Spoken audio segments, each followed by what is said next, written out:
Le projet de loi de finances 2023 du Kenya contient une série de propositions visant à élargir la tranche d'imposition du pays.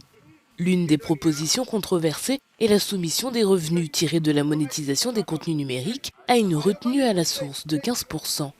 Eric Omondi, comédien renommé, est à la tête des créateurs de contenu qui s'opposent à cette proposition. Ne pensez pas, n'essayez pas de taxer la jeunesse et surtout les médias en ligne.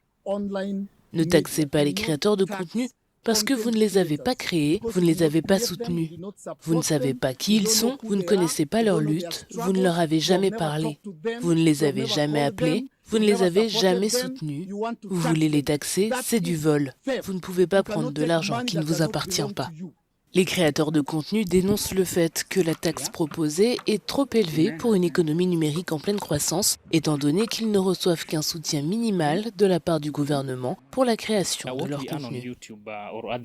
Ce que nous gagnons sur YouTube ou d'autres plateformes de médias sociaux ne peut pas subvenir à nos besoins.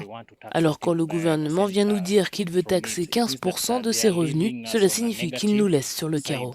Les économistes ont également indiqué que si elle est approuvée, la proposition aura des effets majeurs sur les revenus des créateurs de contenu indépendants et sur la croissance de l'ensemble de l'économie numérique. L'ironie de cette taxe sur les services numériques, c'est qu'elle s'élève à 15% et qu'il ne s'agit que d'une retenue à la source.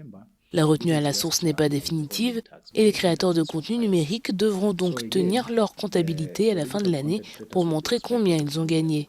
En d'autres termes, après avoir payé 15%, vous devrez encore payer ce que nous appelons un impôt final.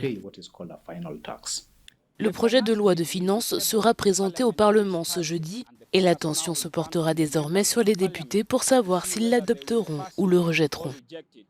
Ronald Agak pour Africa News in Nairobi, Kenya.